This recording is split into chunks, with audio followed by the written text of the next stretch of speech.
Okay, so the previous lecture was on MATLAB. We have used how to operate with matrices and vectors. And today we'll focus on Cauchy's equation. We have some idea about stress, what is stress. First we'll define stress at a point, and then we'll develop stress equilibrium equation to Cauchy's equation.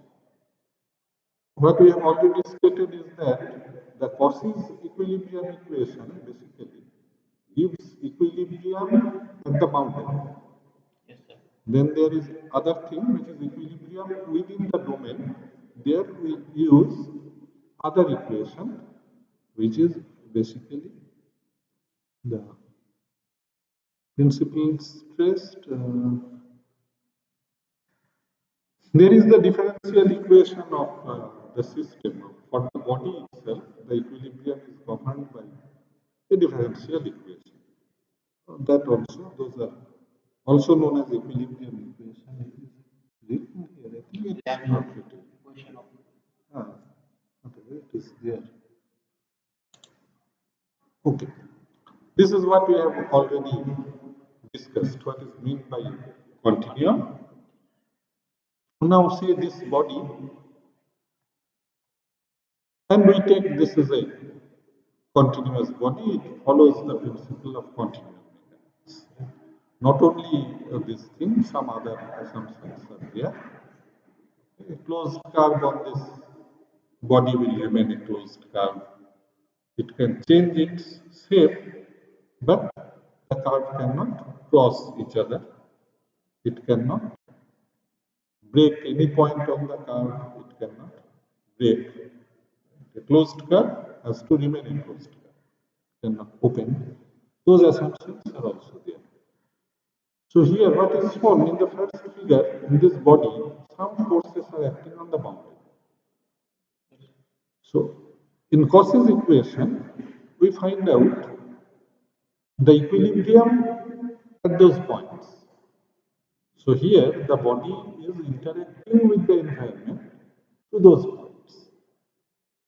Some of these points are force application points, other points are the reaction points where it is support. There also we have some forces which are coming from reaction. Ultimately the body is in equilibrium. But inside the body, we do not have any boundary.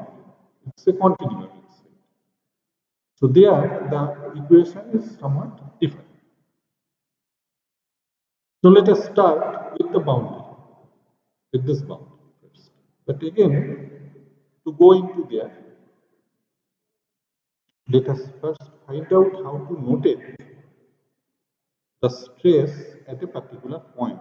It is not quite visible. You can see in this figure, at this location, we have a notation O, this O. Okay. Yes, sir. It is there. Whatever. So now we understand there is a point, and through that point, there is a plane. So this plane divides this body in two parts. This is the left part, and then we have the right part. So if we need to draw a free body diagram of the left part, then these forces will remain. Okay, these forces will remain, and the effect of all these forces will go here by net reaction. Say that net reaction force is delta F. Actually, it is the total force which is T. Okay. But locally, that T again is summation of all the forces at each and every point. It is not that they are identical. Say at this point, the force magnitude is say delta. The total value is an integration of all the forces. Okay. Right. Now, in general, this force or this T, the resultant force. We say it traction force. Okay, traction. So it has component along x, y, and z direction. Those are Tx, Ty, and Tz. So what is the magnitude of T? We say Tx square plus Ty square plus Tz square. Right. I will talk that. And it has got a direction.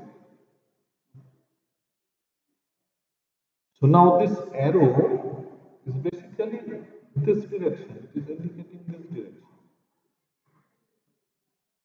This is direction of the traction force.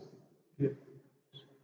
Now this plane itself, through point O, we have considered a plane. A plane is defined by its normal. Yes. So normal to the plane at point O is N. So we call it outer normal. So N is outer normal of this plane. What are the components of N? Nx, Ny, Nz, they are also known as direction coefficient. Also represented by L, M, and N. That is known to us. Now what happens here? At this point, what happens? Let us see it. Let us elaborate on that.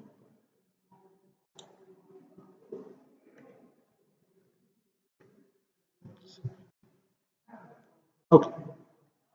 So this is the point. Okay. This is the plane. Okay. So locally, at an elemental area, the force is this delta. So here, outer normal to this delta, to this area, is direction n, and the resultant force vector or traction vector is delta. This is not necessarily along the direction of n. This is the thing. So we can visualize it like this also. Say if O is the point through which the traction vector acts, then this is T, this is outer normal, whatever it is like this. Now our objective here is to represent state of stress at point O. So at each and every point, whatever operation we are going to do now, that we will do for each and every point. So this is a particular expression of state of stress for the point O. The same thing we will do for all the points, and then we can capture the state of stress of the model. Fundamentally, we are starting from the state of stress of a point. Now, at this point, you see what we must do. We must use some common reference to represent stresses for each and every point. We cannot use any haphazard notation. For each and every point, there should be some reference directions or method to designate those stresses. So what we do now, this direction, outer normal direction, has three component, nx, ny, nz. What does it mean? Nx is the direction along x, and then there is a direction along y, or angle between this direction and the direction x. Ny is this direction with direction y, etc. So we'll form three planes which are perpendicular to x, y, and z. That is clear. In this figure only the plane perpendicular to x is shown. This plane passes through point O. Okay. Similarly, we can construct another plane perpendicular to y passing through this plane, and perpendicular to z, that is also possible. This T, this force T, or we can say this is delta F. It has component along x, y, and z direction. So those are delta Fx, delta Fy, delta Fz. Now, you see we have three component of force and three area element. So, how many stresses we will get if this delta Fx acts, and there are 9 components, how they are coming? This force is acting on the area which is perpendicular to x. We are getting tau x x. We have used this notation earlier. Direction of the plane, direction of the force. So when it is the same x and x, we know it is a principal stress. Sorry, we use normal stress. And we can drop the double x, we simply write it sigma x to represent principal stress. So what it is the limit of this force by area and the limiting stress. State area is going to zero, that means we are approaching to the point. Now, this delta Fy, this delta Fy, when it is acting on this elemental area, this is a shear stress. X is direction of the plane x, and y is direction of the force. So tau xy, this is a shear stress. The third one for this area we are getting is this Fz, and this area it is another shear stress xz. Now this is true if we consider an elemental area perpendicular to y. We'll get three more components. What would be those components? That would be tau yx, sigma y, and then we'll get tau yz.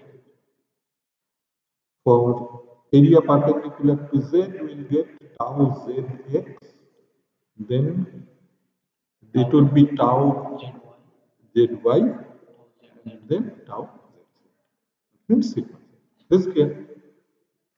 So now this tensor notation I am not going to use. So let us not discuss that. So now we have collected those things, right? Sigma x, tau xy, tau xz. This is clear? How we are getting this thing? So this completes our stress tensor. Actually, it is a matrix form, but still we use tensor. The term matrix is always a tensor. And this is known as the state of stress matrix. Let us use matrix, okay, to define the state of stress. This is clear? So this is also known as Cauchy's stress matrix, or it is called Cauchy's stress tensor. It is known like that. Mathematicians, they use tensor notation, which is quite difficult for engineers. Actually, you might be knowing. Nowadays, tensors, vector algebra, other things, they are taught in school level. In your higher secondary level also, there were some topics on that. But for us, it was never taught, and we could never master that. Tensor operations. Tensor notation and tensor operations is quite difficult for people like us who graduated in 80s, actually, in 70s and 80s. So whatever. So this particular matrix is also known as Cauchy stress tensor, and this gives the state of stress at that point. Okay. Now, what is this diagram? What does it indicate? Normal. There is a normal to this plane, N. And what it is? Here, you see, we are using another concept here. The concept is the normal stress and the shear stress on this plane. So this is somewhat different than what we are getting here. Here, these are with respect to x, y, and z axis. But this sigma is in the direction of outer normal. So this is normal stress on this plane. We'll determine this thing afterwards. And now if we consider a plane which contains this straight line, the line towards outer normal, this is the line representing normal stress and thing. And we consider this line representing the direction of the resultant force vector. Here it is shown as B, we have used T also earlier. So these two lines, they always produce a plane, two intersecting lines. They will always produce a plane. And that particular plane will create a line of intersection with this plane. Right.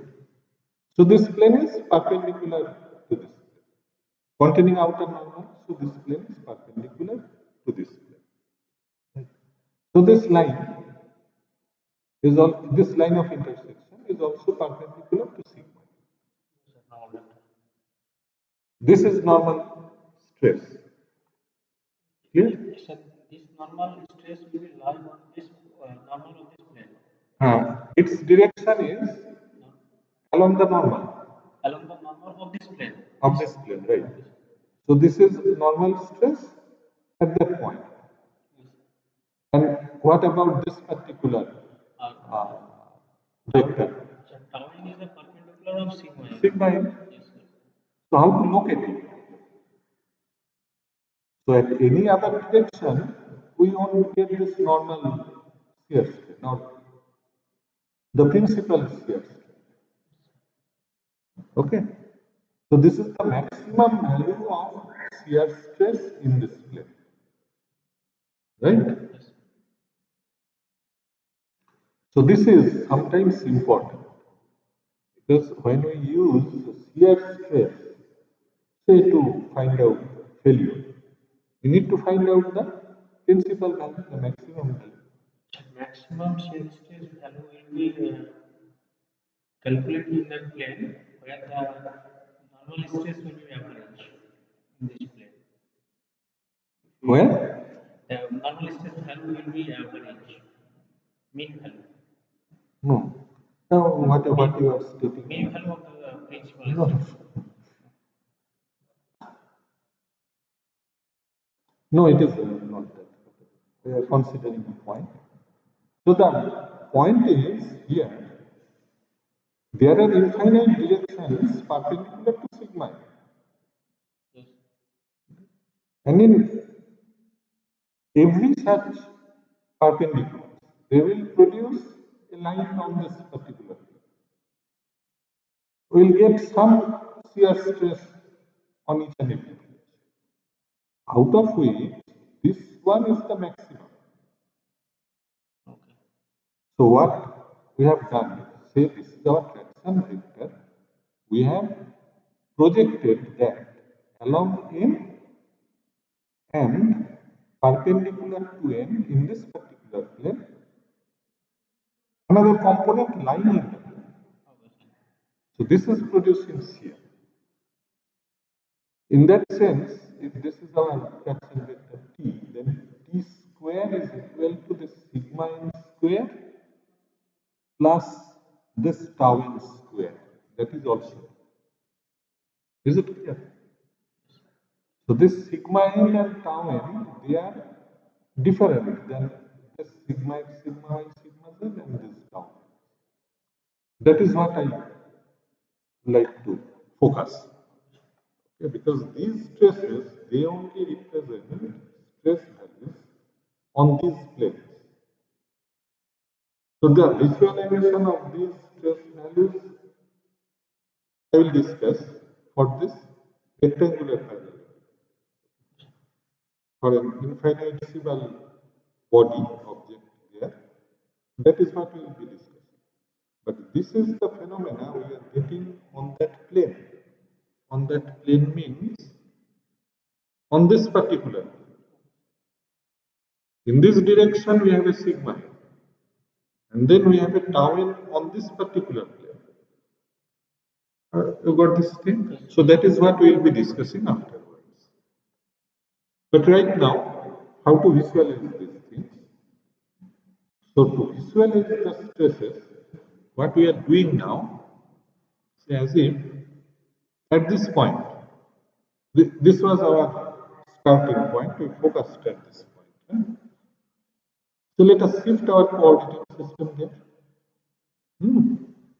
So that is done here.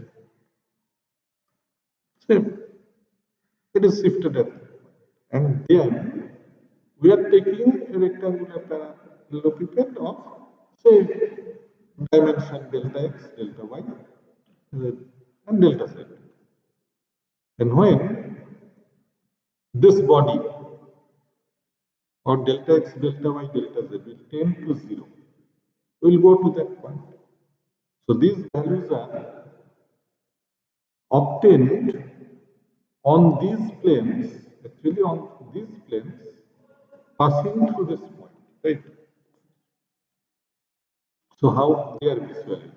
Sigma x means sigma xx, force direction this, and this is the area.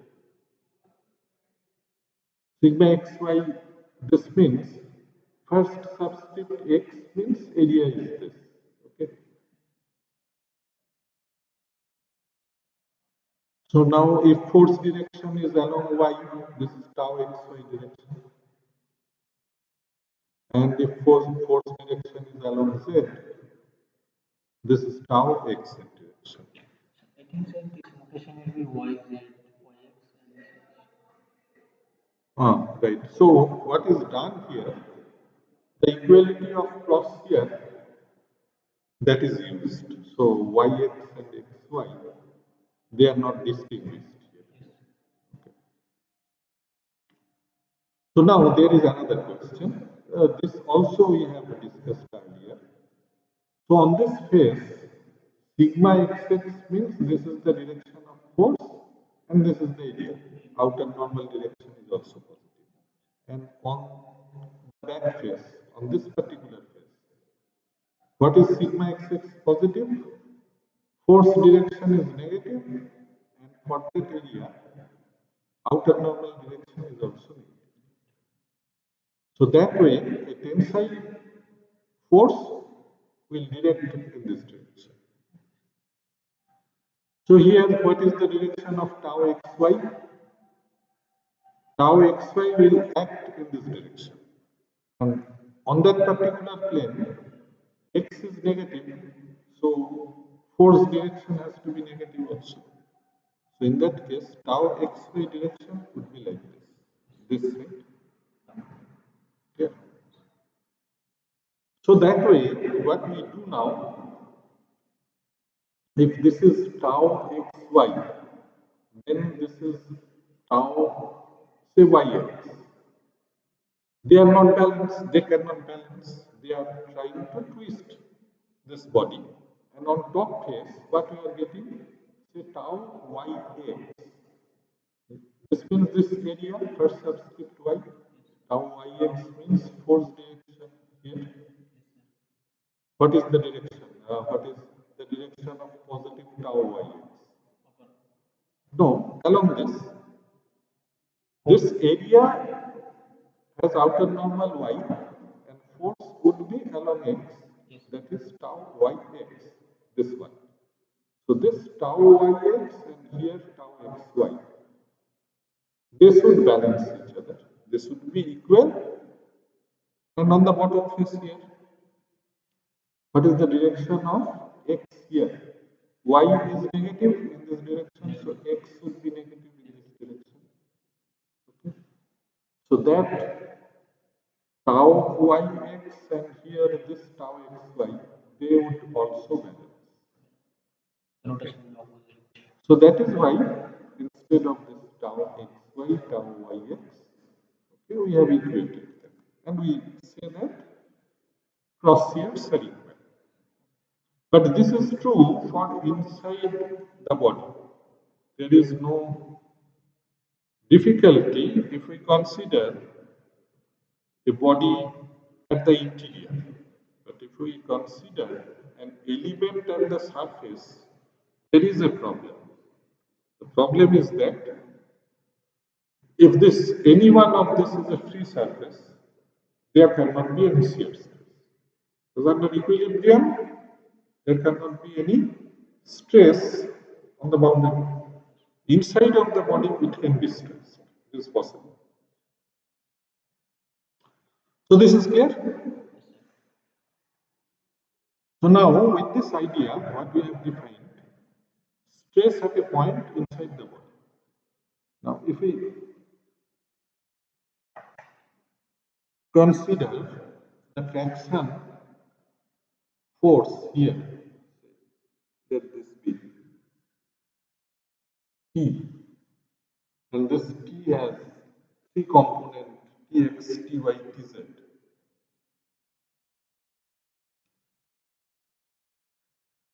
Okay, now this what I have discussed is shown here once again. There is a body at that point we are considering an object, and there if we elaborate it, this is what we will get. Other.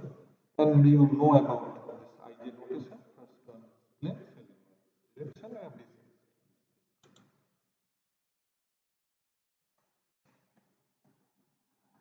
Okay. So again, we are at that point, we have considered the body. Okay. And let us pass a plane. Right? So how to visualize it? Here, we have shifted our coordinate axis at this point. We have this outer normal. Right? And then on this outer normal, as if we are passing a plane through it. Okay. It is very close to the origin. And we also have considered this body there. So you know what are the stress components in those areas. So then, if we pass that plane,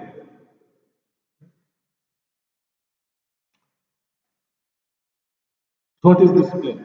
This is PQI. That plane will intersect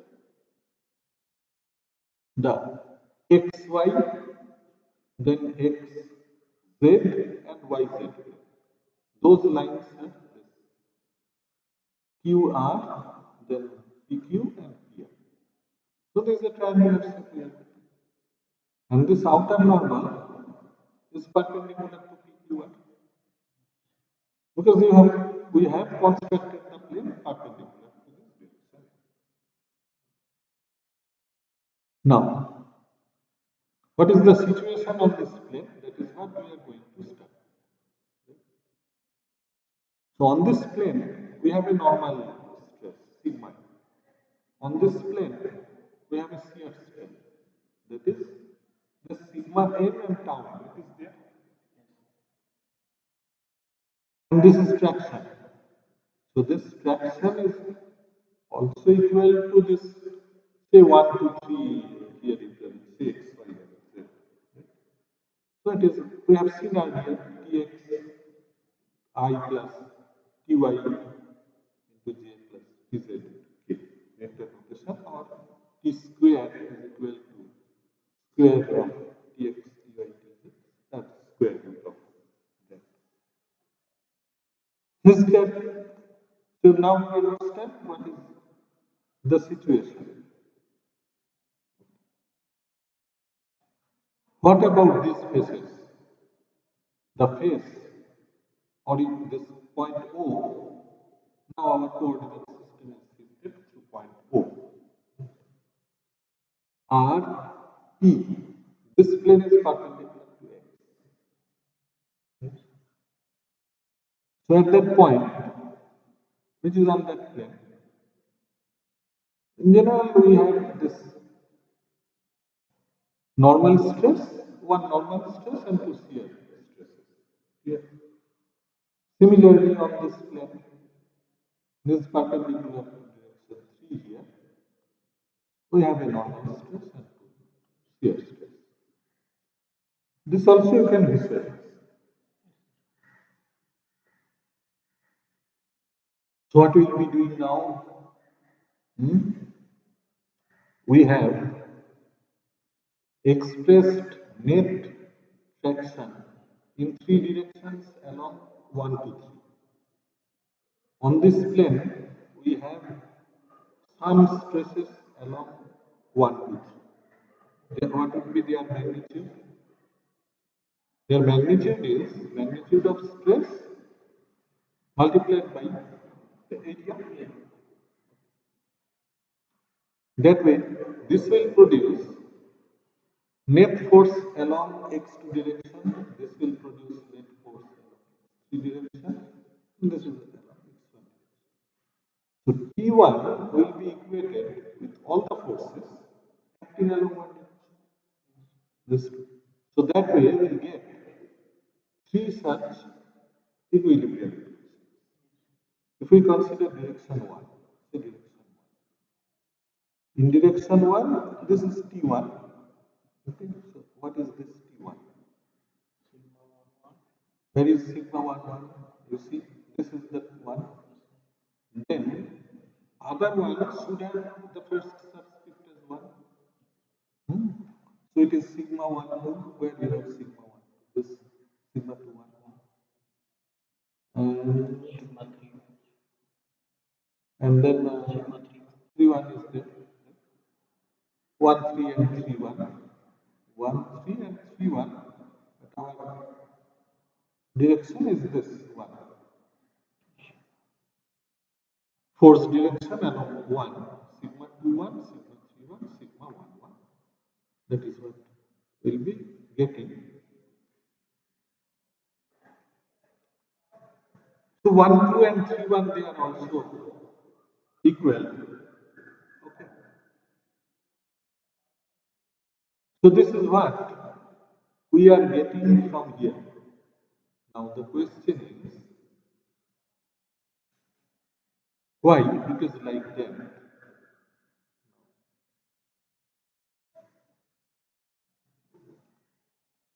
Here, what happens is, this sigma 1 1 is acting, actually now you see, what is P1, this is acting on, say, this area whose, or which is in direction 1, and it is acting on area, say this area is A. So this area PQR, if this area is A, what is this area ORQ? ORQ, this is DA1. What is this DA1? This is also equal to this DA into N1. Yes. It is projection of this area on it. Yes. Okay. Similarly, this DA2, this one, so this A into this N2 is the projection of it. So we are considering this trace which is acting on this area. So what happens? We have an A here, Q1 into A, it is acting on this plane PQ1, and that A N1 here we have A N2 in 3, A gets cancelled and we are left with only this quantity. Is it clear now? Yes. Now, two more equations will get if we consider forces or this forces around 2 and 3. So these three equations, and on top of that, this is also true. This is also what we will be using for finding out the normal stress and shear stress on this plane. Actually, why this is necessary, we will see it afterwards. We will use this logic to find out the principal stresses. So keep it in mind. We will use this logic to find out principal stresses afterwards. But right now we are using or trying to develop Cauchy's equation.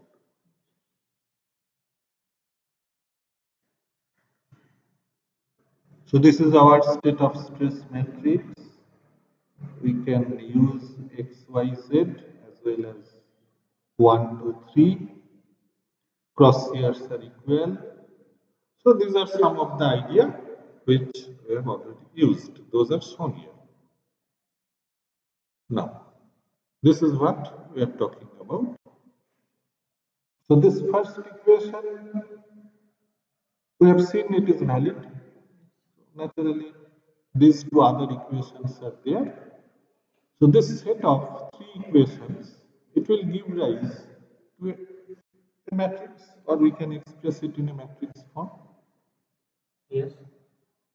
So what is that matrix form? T1, T2, T3. And what is this sigma? In general, sigma is this coefficient matrix, say, sigma 1, 1, sigma 1, 2. The state of stress.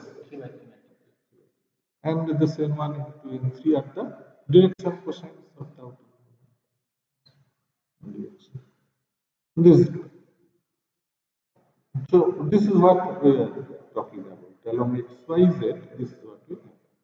Tx acting on area A and components Ax, Ay, Az. This much is clear? Yes. Now from here, this particular equation T1, T2, T3 is equal to this. This particular equation is known as Cauchy equation. Is it clear? Or we can write it in this form. So it is the same thing.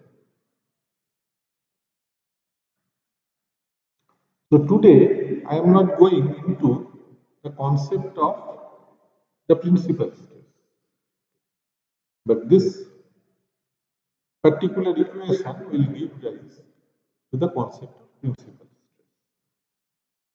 Okay. Actually, it will come from this concept of sigma 1 n and tau. So that means we have used an arbitrary direction n, right? So at this point, we have an arbitrary direction n where we have normal stress sigma n and where we have a shear stress on this plane tau. Now consider a particular direction where this sigma n value will be maximum. So obviously, if this is maximum, that means the direction of this P resultant traction vector and n vector, they are identical. So it is a shearless plane. So that plane is known as a principal. Yes. So with this idea and with this Cauchy's equation, this is Cauchy's equation. You don't confuse. Yes. Given a line here, these two are separate. This is one. This is one. Okay, I should put it in a box actually and do it. Anyway, so understand that. So that is what we are going to do in the next class. And then you have some problems involving those finding out traction vector, principal stress, etc., etc. So that we will be using MATLAB to solve those problems. It will become much easier for this computation. So today let us stop. That's all.